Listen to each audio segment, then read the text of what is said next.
नमस्कार दोस्तों, मेरा नाम है सुमित श्रीवास्तव। मैं एक फाइनेंशियल ट्रेनर हूँ और इंडियन इंश्योरेंस इंडस्ट्री में एजेंट्स या कंसल्टेंट की ज़िंदगी में उनको फाइनेंशियल कंसल्टेंसी के पॉइंट ऑफ व्यू से ट्रेनिंग्स देता रहता हूँ या उसके ऊपर मेरे वीडियोस आते रहते हैं। पर आज का ये वीडियो स्पेशल है। क्यों स्पेशल है? क्योंकि ये आज का जो वीडियो मैं बना रहा हूँ ये हर एक बच्चे के लिए है और साथ ही साथ हर उस बच्चे के पेरेंट के लिए भी है। तो ध्यान से देखिएगा।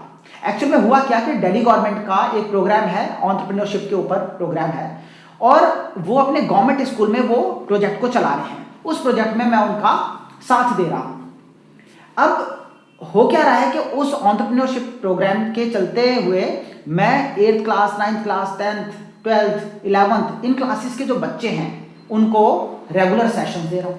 अब जब ये मैं सेशंस दे रहा था तो इन सेशंस के बीच में मुझे कुछ अनुभव हुए, कुछ अच्छे और कुछ थोड़े परेशान करने वाले थे। तो मुझे लगा कि क्यों ना मैं उन बच्चों से ही नहीं, पूरे देश के बच्चे जिनके मन में ये सारी चीज़ें चल रही हैं उनसे बात करूं। तो पहले ही जानते हैं कि अच्छे और बुरे अनुभव हुए क्या। तो अच्छे अनुभव तो इतने प्यारे हैं दोस्तों कि मैं इतना खुश हूँ। सरकारी स्कूल के बच्चे 9th क्लास के, 10th क्लास के, 11th के, 12th के, माई गॉड दे आर मार्वलस।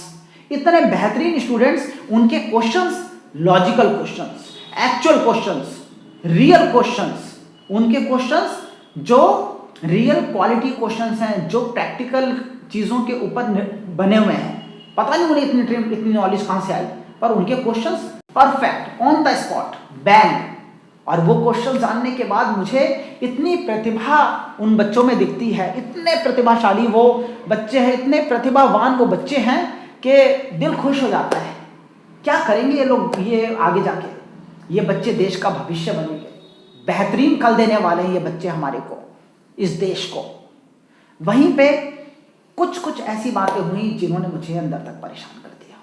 इन बच्चों के ऊपर काम करते करते मैं कुछ ऐसे बच्चों से भी मिला जिनके दिल में, जिनके दिमाग में एक बात घर कर गई है। क्या बात घर कर गई है?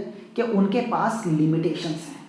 लिमिटेशंस फाइनेंसिस की, लिमिटेशंस रिसोर्सेज की, लिमिटेशंस करियर ऑप्शंस की, और ये लिमिटेशंस उन्हें अंदर अंदर परेशान कर रही हैं। वो उन बच्चों के कंपैरेटिवली अपने आप को थोड़ा सा कम भाग्यशाली समझते हैं जिनके पेरेंट्स थोड़े सक्षम हैं।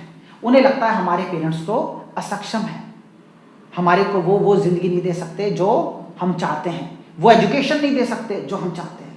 और दोस्तों यही बातें कहीं ना कहीं लीड करती हैं आने वाले टाइम में कुछ बड़े इंसिडेंसेस में कन्वर्ट कर जाती हैं। ऐसे कुछ इंसिडेंसेस के बारे में हमने पास्ट में सुना है जहां बच्चों ने कुछ गलत कदम उठा लिए। और दोस्तों मैं आज इस वीडियो के माध्यम से हर बच्चे के नाम एक संदेश देना चाहता हूं और साथ ही साथ हर बच्चे के पेरेंट के लिए भी संदेश देना चाहता हूं। पहले बात करते हैं बच्चों की। मैं जब गवर्नमेंट स्कूल में इस तरह के सेशंस दे रहा था तो एक लड़की ने मेरे से एक सवाल किया। वो लड़की सी छोटी सी बच्ची थी 9th क्लास की। उसने मेरे को सवाल किया कि सर मेरे मम्मी पापा के पास तो पैसे ही नहीं है और वो पैसे नहीं होने की वजह से मैं तो ज़िंदगी में कुछ कर ही नहीं सकती। मुझे बड़ा झटका लगा दोस्तों। उस बच्चे को मैंने समझाया और आप में से भी कई सारे बच्चों के दिमाग में हो सकता है ये सवाल आए। तो अगर बच्चों माइंड में ये सवाल आता है ना तो ये जवाब इस भैया का सुनना, इस अंकल का, भैया का, जो भी बोल लो, इनका सुनना। मैंने एग्जाम्पल दिया उस बच्चे को। मैंने बोला कि डॉक्टर राजेंद्र प्रसाद का नाम सुना है? बच्ची ने बोला हाँ। मैंने कहा कौन थे? बोले हमारे देश के पहले राष्ट्रपति। मैंने कहा पता है उनकी पारिवारिक स्थितियाँ क्या थी? बोली नहीं। मैंने कहा किस गरीबी में वो पले हैं? वो कि उनके मम्मी पापा कोई अमीर नहीं थे, सक्षम नहीं थे। लता मंगेशकर का नाम सुना है? बोले हाँ। मैंने कहा 14 साल की उम्र से गाना गा गा के अपना पालन पोषण, अपनी पढ़ाई भी की, परिवार को भी पाला, परिवार के लिए भी अच्छा किया। धीरू भाई का नाम सुना है? धीरू भाई अंबानी का? बोले हाँ। मैंने कहा धीरू भाई अंबानी के पिताजी का नाम भी पता है? किसी को भी, आपको छोड़ो किसी को भी? बोले पता नहीं। मैंने कहा क्यों? धीरू भाई ने अपने आप को खड़ा किया, जीरो से खड़ा किया। फिर मैंने और सवाल किए। मैंने कहा सुभाष चंद्र बोस का नाम सुना है? बोले हाँ। मैंने कहा तुम्हें पता है अपने घर के बाहर जो गली होती है उस पे खंबे जो होते हैं, खंबों की लाइट के नीचे वो पढ़ा करते थे। पैसे नहीं थे मम्मी पापा के पास पढ़ाने के या लाइट भी जलाने के। वो बच्ची सुनती रह गई। फिर मैंने उस बच्ची को एक बात बोली, वही बात मैं आप लोगों को भी कहता हूं। बच्चों याद रखना जिंदगी में कि कभी भी लाइफ में एक बात समझना कि स्टोरी बनती किसकी है। क्या आपने कभी किसी ऐसे सक्सेसफुल आदमी को देखा है जिसने बोला हो मेरे मम्मी पापा के पास तो बहुत पैसा था, जब मैं पैदा हुआ तो मेरे को गाड़ी मिल गई, बंगला मिल गया, अच्छी सी एजुकेशन हो गई, मैंने एमबीए कर लिया बाहर की किसी कंट्री में जाके और मेरे को तो मस्त जिंदगी मिल गई, मैं सक्सेसफुल हो गया। दम नहीं है स्टोरी में। स्टोरी कौन सी बनती है? स्टोरी बनती है मैं जीरो था, जीरो से हीरो बना। स्टोरी बनती है मेरे पास खाने के वांदे थे और आज मैं 5 स्टार में खाता हूं। स्टोरी बनती है मेरे पास पैदल चलने के लिए जूते भी नहीं थे, चप्पल भी नहीं थी और आज मैं लग्जरी गाड़ियों में घूमता हूं। स्टोरी बनती है कि मेरे पास पढ़ाई करने के लिए, किताबें खरीदने के लिए पैसे नहीं थे और आज मैं स्कूल चलाता हूं। स्टोरीज बनती हैं, एक नाम लेता हूं चंद्रगुप्त महाराज का, है ना, चंद्रगुप्त मौर्य सम्राट, उनको उपाधि दी गई सम्राट की। किसकी? सम्राट की। क्यों? एक कबीले वाले के बेटे थे वो, कबीले वाले के बेटे, और कबीले वाले के बेटे ने अपने आप को सम्राट पदवी के लायक बनाया, खड़ा किया अपने आप को, इसलिए उनके नाम के आगे सम्राट लगा। उन्हीं चंद्रगुप्त के बेटे बिंदुसार, उन्हीं चंद्रगुप्त, सम्राट चंद्रगुप्त के बेटे बिंदुसार, उन्हें कभी सम्राट का पद नहीं मिला, वो पदवी नहीं मिली, वो रिस्पेक्ट नहीं मिली। क्यों? क्योंकि उनके पापा तो राजा थे, राजा का बेटा राजा बन गया तो कौन सी बड़ी बात है। बट एक कबीले वाले का बेटा राजा बना तो सम्राट लग गया नाम के आगे। रोज अखबारों में पढ़ते होंगे आप लोग, एक रिक्शे वाले की बेटी आईएएस बन गई, एक रिक्शे वाले की बेटी आईआईटी कर गई, इंजीनियर बन गई, डॉक्टर बन गई। कितने एग्जांपल्स आते हैं, इनके एग्जांपल्स लो ना बच्चों। क्यों कहते हो इन सारे लोगों के पास पैसे नहीं थे? ये भैया जो आपको चीजें बता रहे हैं ना, इनके पास भी पैसे नहीं थे, मेरे मम्मी पापा के पास भी नहीं थे, और आज मैं सब कुछ पा चुका हूं। कैसे? घर घर जाके मैं शैम्पू बेचा करता था, घर घरों में शैम्पू बेचता था, आपके घर पे भी आते होंगे ना लोग, वैसे शैम्पू बेचता था। आज ऊपर वाले की दया से सब कुछ है। तो कभी भी जिंदगी में याद रखना, सफलता स्टोरी उसी की बनती है, सक्सेस स्टोरी, जो कहते हैं फर्श से अर्श पे पहुंचता है, जो जमीन से शुरुआत करके आसमान तक पहुंचता है। तो कभी भी हिम्मत मत हारना बच्चों। ये सारे एग्जांपल्स को अपने दिमाग में रखना। रही बात पैसों की, तो पैसों के लिए तो बहुत ऑप्शंस हैं। एजुकेशनल लोन है या नहीं है? NTSC जैसी स्कॉलरशिप्स हैं जो बच्चों को फ्री ऑफ कॉस्ट एजुकेशन के लिए स्कॉलरशिप देती हैं। NSU जैसी यूनिवर्सिटीज हैं जो बच्चों को, जो प्रतिभावान बच्चे होते हैं उनका एग्जाम लेती हैं, जो सफल होते हैं उनको इंडिया से बाहर विदेश में पढ़ाई करवाती हैं, फ्री ऑफ कॉस्ट करवाती हैं। तो ऑप्शन तो बहुत सारे हैं। तो याद रखना बच्चों, अगर आप सक्षम हो तो चाहे पैसों की कमी हो, चाहे संसाधनों की कमी हो, दुनिया की कोई कमी आपको जिंदगी में सफलता हासिल करने से रोक नहीं सकती। साथ ही साथ बहुत सारे ऑप्शंस भी हैं। ऐसे कई सारे बिजनेसेस हैं जो आप 12th के बाद ही शुरू कर सकते हो, बिना पैसे के शुरुआत कर सकते हो, धीरे धीरे करके अपना बिजनेस खड़ा कर सकते हो, वो सारे ऑप्शंस भी हैं।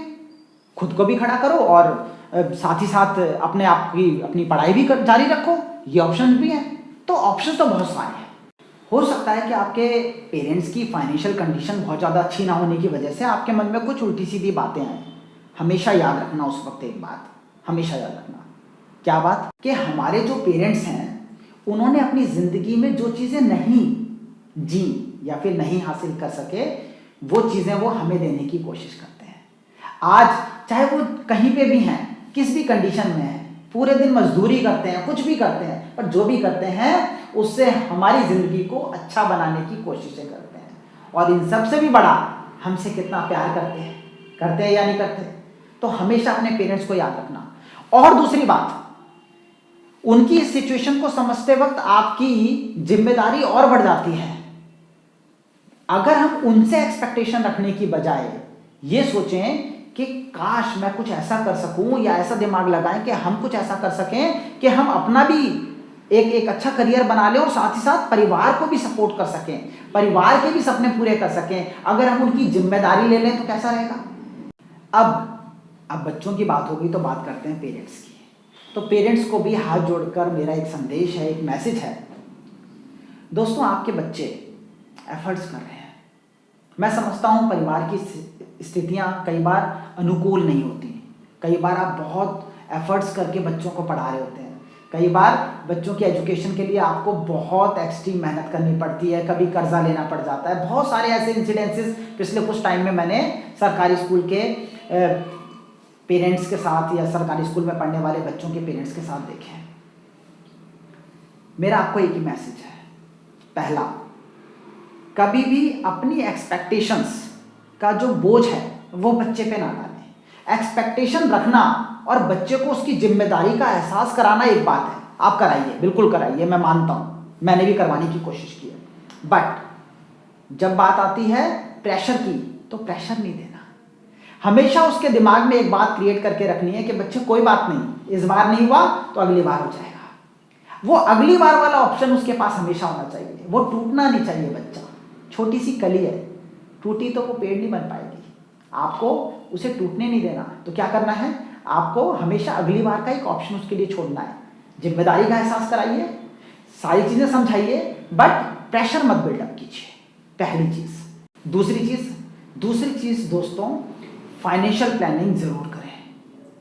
अब आप कहेंगे सर हम तो इतना पैसा ही वैसे ही कम कमाते हैं, तो फाइनेंशियल प्लानिंग क्या कर लें। तो भाई दिन के 100 रुपये बचा सकते हो। आप कहोगे नहीं मैं 100 भी नहीं बचा सकता, तो दिन के 50 रुपये बचा सकते हो। 50 रुपये में भी बच्चे के लिए कुछ ना कुछ प्लान कर सकते हो। आप कहोगे नहीं 50 रुपये भी नहीं बचा सकता, तो मैं कहूँगा 40 रुपये बचा सकते हो, दिन का 40 रुपये। आप कहोगे सर वो भी नहीं बचा सकते, मैं कहूँगा 30 रुपये तो बचा सकते हो। 30 रुपये, अरे 30 रुपये छोड़ो, 20 रुपये दिन का तो बचा सकते हो। मैं 20 रुपये दिन का भी बचाओगे तो जिन लोगों ने आपको ये वीडियो फॉरवर्ड किए हैं वो सारे मेरे द्वारा ट्रेन किए गए फाइनेंशियल प्लानर्स हैं। वो सारे मेरे द्वारा ट्रेन किए गए इंश्योरेंस कंसल्टेंट हैं। आप बैठिए उनके साथ और बोलिए कि सुमित सर ने जो 20 रुपये दिन वाली पॉलिसी बताई है वो मुझे बताइए कि वो क्या है। 30 रुपये दिन वाली पॉलिसी जो बताई है वो मुझे बताइए क्या है। और वो 20 रुपये 30 रुपये की बचत करके आप अपने बच्चे के लिए 4 लाख जैसा अमाउंट खड़ा कर सकते हैं, 5 लाख जैसा अमाउंट खड़ा कर सकते हैं। 20 साल की छोटी टर्म की बात करेंगे तो 3 लाख रुपए जैसा अमाउंट खड़ा कर सकते हैं। सब पॉसिबल है। बैठिए उनके साथ, मैंने उन्हें ट्रेन किया है, इन्हीं चीज़ों के लिए ट्रेन किया है। तो कहीं ना कहीं आपकी भी जिम्मेदारी बनती है कि ये चीज़ करके चलें और साथ ही साथ बच्चों के ऊपर प्रेशर ना बनाए। तो ये 2 ही रिक्वेस्ट मुझे आपसे करनी थी। बाकी ये पूरा वीडियो बच्चों के ऊपर बेस्ड था, बच्चों के लिए था। मैं चाहता था ये सरकारी स्कूल में काम करते करते उन बच्चों के साथ सेशंस देते हुए या उनके माइंडसेट के ऊपर काम करते करते मुझे लगा कि पूरे देश में जितने भी बच्चे हैं जिनके पेरेंट्स बहुत अभी सक्षम नहीं हैं, उन सब लोगों तक ये मैसेज पहुँचे और सारे के सारे भारत में ये लहर हम फैला सकें, ये माइंडसेट हम डेवलप कर सकें बच्चों के बीच में कि कभी भी अगर उन्हें ज़िंदगी में सफल होना है और वो सक्षम है तो कोई भी चीज़ या किसी भी चीज़ की कमी उनकी ज़िंदगी में उनके सक्सेस के आड़े नहीं आ सकती। ये मैसेज मैं देना चाहता था। भगवान करे आप सारे लोगों की ज़िंदगी में बहुत सुख समृद्धि शांति आए और आप सब लोगों के बच्चे बहुत बहुत बहुत आगे जाएं। ऐसी शुभकामनाओं के साथ मैं सुमित श्रीवास्तव आप लोगों से विदा लेता हूँ। Thank you so much. God bless you. Thanks a lot.